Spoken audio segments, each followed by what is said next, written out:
Assalamualaikum warahmatullahi wabarakatuh. Halo guys, kembali lagi di channel YouTube saya. Saya Ima Rahma, mahasiswi Politeknik Negeri Samarinda, jurusan akuntansi, program studi D4 Akuntansi Manajerial dengan NIM 2065155 dari kelas 7C. Kali ini saya akan menjelaskan materi mengenai akuntansi manajemen dengan tema pengambilan keputusan taktis, kalkulasi biaya relevan, model penggunaan sumber daya aktivitas, dan penetapan harga. Baik, selanjutnya akan saya uraikan ada 4 subtopik yang akan saya jelaskan secara singkat, yaitu yang pertama, pengambilan keputusan taktis, yang kedua yaitu kalkulasi biaya relevan, yang ketiga yaitu relevansi, perilaku biaya dan model penggunaan sumber daya aktivitas, dan yang terakhir yaitu penetapan harga. Penjelasan pertama yaitu mengenai pengambilan keputusan taktis. Pengambilan keputusan taktis terdiri dari pemilihan di antara berbagai alternatif dengan hasil yang langsung atau terbatas yang dapat terlihat. Menerima pesanan khusus dengan harga yang lebih rendah dari harga jual normal untuk memanfaatkan kapasitas menganggur dan meningkatkan laba tahun ini merupakan suatu contoh. Jadi, beberapa keputusan taktis cenderung bersifat jangka pendek. Namun harus diperhatikan bahwa keputusan jangka pendek seringkali mengandung konsekuensi jangka panjang. Sehingga dapat dikatakan keputusan taktis berupa tindakan berskala kecil yang bermanfaat untuk tujuan jangka panjang. Tujuan keseluruhan dari pengambilan keputusan strategis adalah untuk memilih strategi alternatif sehingga keunggulan kompetitif jangka panjang dapat tercapai. Jadi, pengambilan keputusan taktis yang tepat berarti bahwa keputusan yang dibuat mencapai tidak hanya tujuan terbatas, tetapi juga berguna untuk jangka panjang. Berikut model pengambilan keputusan taktis. Keputusan taktis dapat diambil dengan menguraikan pendekatan umum yang meliputi langkah-langkah sebagai berikut. Yang pertama, kenali dan tetapkan masalah. Yang kedua, identifikasi setiap alternatif sebagai solusi yang layak atas masalah tersebut. Eliminasi alternatif yang secara nyata tidak layak.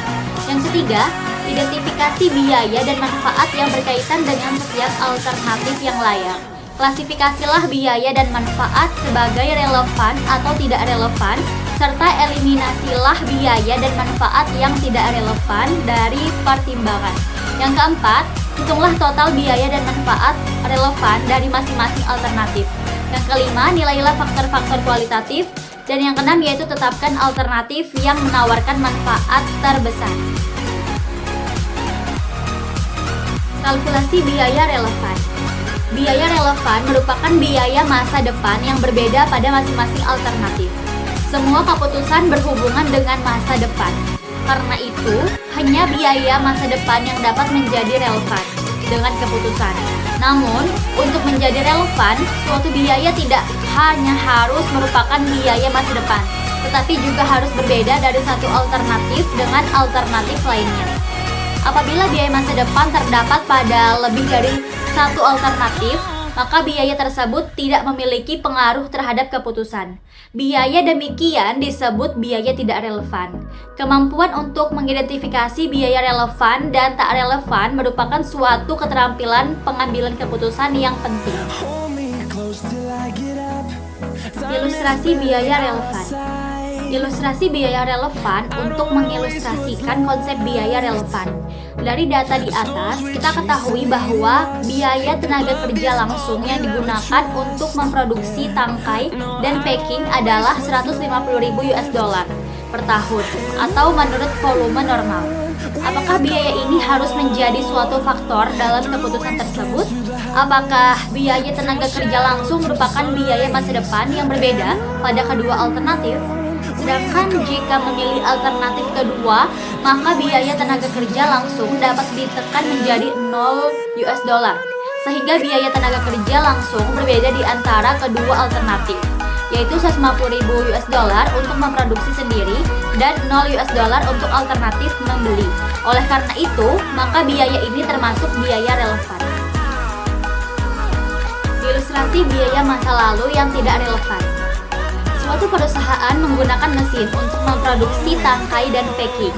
Mesin tersebut dibeli 5 tahun lalu dan telah disusutkan dengan tarif 125.000 US dollar per tahun. Apakah biaya 125.000 US dollar ini merupakan biaya yang relevan? Dengan kata lain, apakah penyusutan merupakan biaya masa depan yang berbeda di antara kedua alternatif? Penyusutan mencerminkan suatu alokasi biaya yang telah dikeluarkan, serta penyusutan merupakan biaya yang tertanam sehingga dapat disebut sebagai biaya yang tidak relevan dari setiap alternatif. Biaya tertanam adalah biaya masa lalu. Biaya-biaya tersebut akan selalu sama pada setiap alternatif, dan karena itu selalu tidak relevan. Ilustrasi biaya masa depan yang tidak relevan. Sebagai contoh, biaya untuk menyewa seluruh pabrik, yaitu 340.000 US dollar, dialokasikan ke departemen produksi yang berbeda, termasuk departemen tangkai dan packing yang menerima 12.000 US dollar. Apakah biaya 12.000 US dollar ini relevan dengan keputusan membuat atau membeli suatu produk? Pembayaran lease merupakan biaya masa depan karena lease harus dibayar selama 5 tahun berikutnya. Jumlah pembayaran yang dialokasikan ke departemen lainnya mungkin akan berubah apabila produksi tangkai dan packing dihentikan. Tetapi besarnya total pembayaran tidak dipengaruhi oleh keputusan yang dibuat. Karena itu, pembayaran lease termasuk biaya tidak relevan. Contoh di atas menggambarkan pentingnya pengidentifikasian alokasi biaya tetap umum yang secara tepat dapat diklasifikasikan sebagai tidak relevan, karena setiap pilihan biasanya tidak mempengaruhi tingkat biaya. Dari contoh di atas, maka hanya biaya tenaga kerja langsung saja yang relevan, karena biaya tersebut yang muncul apabila produksi diteruskan. Etika dalam pengambilan keputusan taktis. Dalam pengambilan keputusan taktis, masalah etika selalu mengitari cara di mana keputusan diimplementasikan dan pengorbanan sasaran jangka panjang yang mungkin untuk hasil jangka pendek. Biaya relevan berguna dalam pengambilan keputusan taktis, keputusan yang memiliki gambaran langsung. Namun, pengambil keputusan harus selalu memperhatikan kerangka kerja etika. Relevansi, perilaku biaya, dan model penggunaan sumber daya aktivitas. Kebanyakan keputusan taktis membutuhkan analisis yang lebih rumit, khususnya dibutuhkan pertimbangan yang lebih ekstensif mengenai perilaku biaya. Kalkulasi biaya relevan pada awalnya menekankan pentingnya biaya variabel versus biaya tetap. Ketika menilai relevansi harus dipertimbangkan adalah perubahan penawaran dan permintaan sumber daya aktivitas. Apabila perubahan permintaan dan penawaran sumber daya di antara alternatif menciptakan perubahan pengeluaran atau belanja sumber daya, maka perubahan belanja sumber daya merupakan biaya relevan. Model penggunaan sumber daya aktivitas memiliki 3 kategori sumber daya. Yang pertama yaitu sumber daya yang diperoleh karena digunakan dan dibutuhkan. Yang kedua, sumber daya yang diperoleh di muka atau periode tunggal atau jangka pendek. Dan yang ketiga yaitu sumber daya yang diperoleh di muka atau kapabilitas pelayanan multi periode.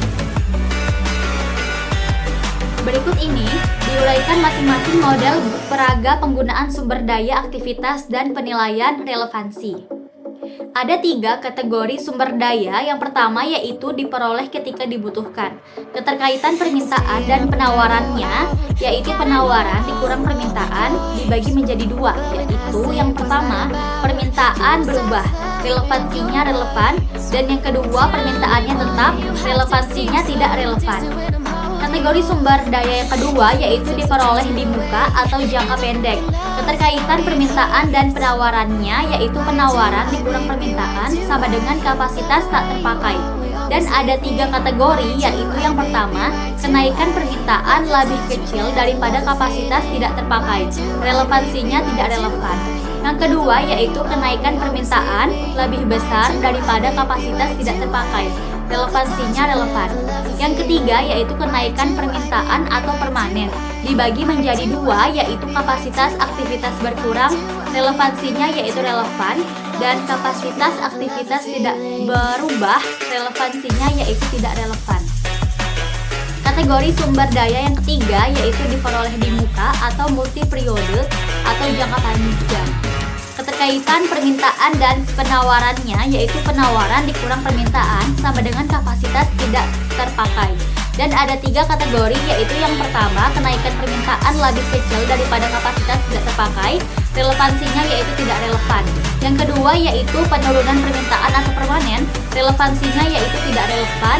Yang ketiga yaitu kenaikan permintaan lebih besar daripada kapasitas tidak terpakai, relevansinya yaitu relevan.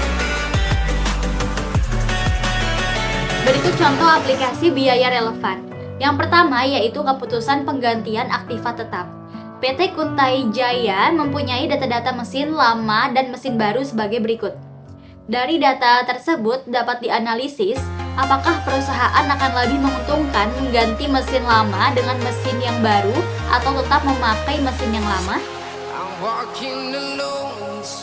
Berikut perhitungan biaya dan penghasilan untuk 5 tahun sebagai berikut.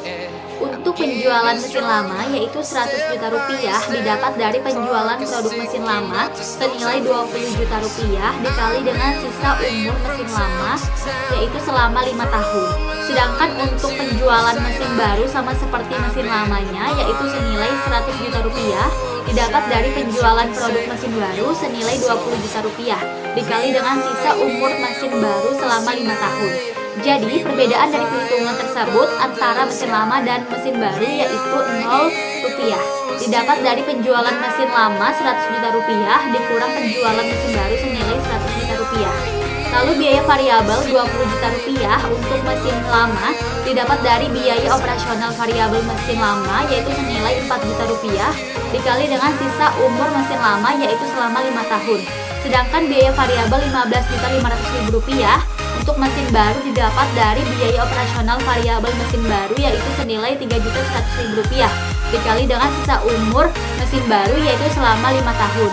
Jadi perbedaan dari perhitungan tersebut antara mesin lama dan mesin baru yaitu 4.500.000 rupiah didapat dari biaya variabel mesin lama 20 juta rupiah dikurang biaya variabel mesin baru senilai 15.500.000 rupiah.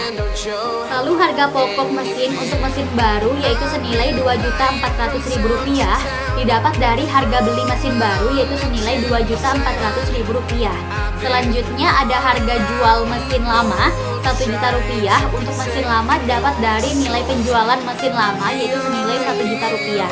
Untuk penghitungan laba rugi mesin lama yaitu senilai 81 juta rupiah didapat dari penjualan mesin lama senilai 100 juta rupiah dikurang dengan biaya variabel mesin lama senilai 20 juta rupiah. Hasilnya yaitu 80 juta rupiah lalu ditambah dengan harga jual mesin lama. Sedangkan untuk perhitungan laba rugi mesin baru yaitu senilai 82.100.000 rupiah didapat dari penjualan mesin baru senilai 100 juta rupiah dikurang dengan biaya variabel mesin baru senilai 15.500.000 rupiah lalu dikurang dengan harga pokok mesin baru senilai 2.400.000 rupiah. Didapatkan total perbedaan antara mesin lama dan mesin baru yaitu senilai 1.100.000 rupiah didapat dari biaya variabel senilai 4.500.000 rupiah dikurang dengan harga pokok mesin senilai 2.400.000 rupiah lalu dikurangkan lagi dengan harga jual mesin lama senilai 1 juta rupiah. Analisis biaya relevannya yaitu 1.100.000 rupiah tadi sebagai keuntungan mengganti mesin unsur-unsurnya yaitu penurunan biaya variabel 5 tahun yaitu senilai 4.500.000 rupiah lalu dikurangkan dengan harga pokok mesin baru senilai 2.400.000 rupiah. Setelah itu dikurangi dengan harga jual mesin lama senilai 1 juta rupiah. Jadi keputusan yang diambil adalah mengganti mesin yang lama dengan mesin yang baru. Karena dengan penggunaan atau penggantian tersebut, perusahaan memperoleh keuntungan senilai 1.100.000 rupiah. Metode berikutnya yaitu keputusan menerima pesanan khusus. Contoh kasusnya adalah sebagai berikut. Pada bulan Januari 1995, PT Daikindo kapasitas produksi masih 60%. Produk yang dihasilkan dapat dijual dengan harga Rp20.000 per unit. Pada bulan tersebut, perusahaan menerima pesanan sebanyak 1.000 unit dengan harga Rp16.000 per unit. Dan dari pesanan tersebut, terdapat biaya tambahan karena pesanan khusus, yaitu sebesar Rp1 juta.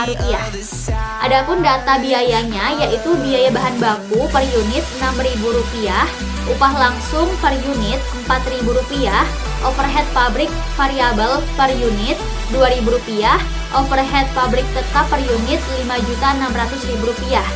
Dari data biaya tersebut, permasalahannya yaitu apakah pesanan tersebut diterima atau ditolak? Berikut penyelesaiannya.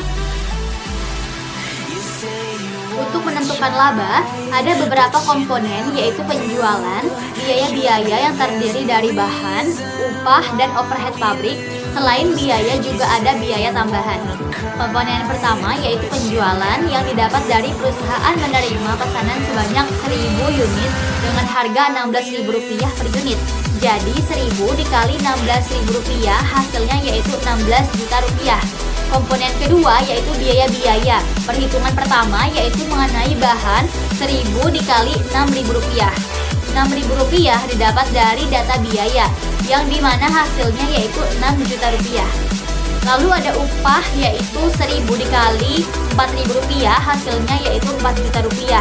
Dan yang terakhir yaitu overhead pabrik yaitu 1.000 dikali Rp2.000 hasilnya yaitu Rp2 juta.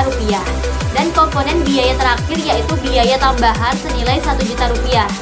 Jika hasil dari komponen biaya tersebut ditambahkan hasilnya yaitu Rp13 juta.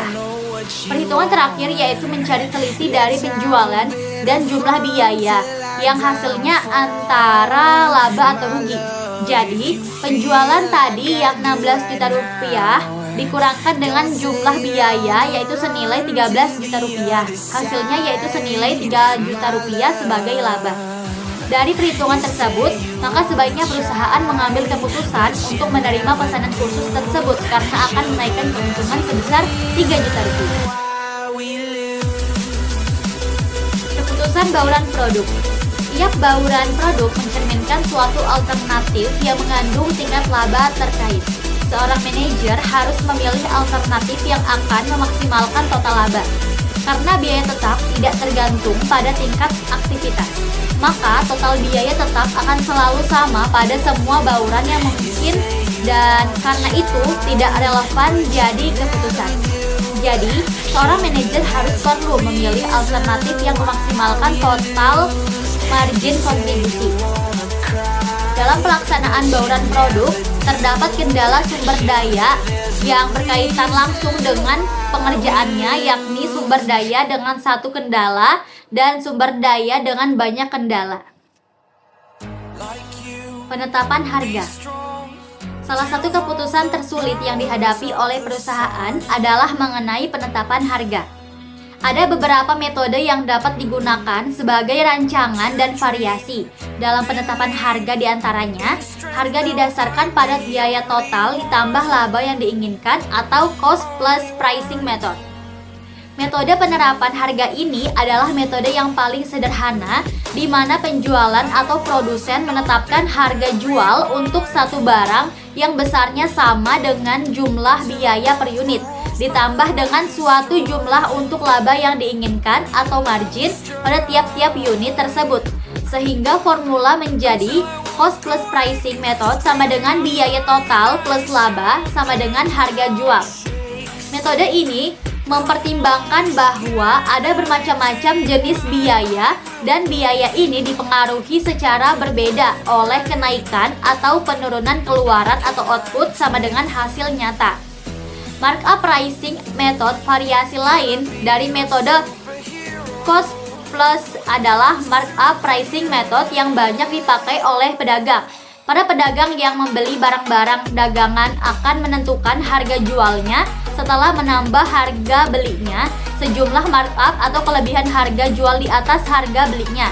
Jadi, formulanya menjadi harga beli plus markup sama dengan harga jual. Markup adalah presentasi yang dibebankan kepada biaya dasar dalam biaya dasar.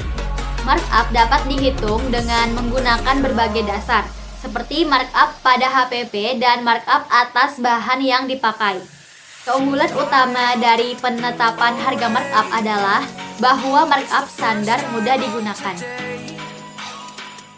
Sekian penjelasan singkat dari saya mengenai materi pengambilan keputusan taktis, kalkulasi biaya relevan, model penggunaan sumber daya aktivitas, dan penetapan harga. Jika ada pertanyaan, silakan tulis di kolom komentar. Jangan lupa like video ini dan subscribe YouTube channel ini untuk mengetahui video selanjutnya. Terima kasih. Wassalamualaikum warahmatullahi wabarakatuh.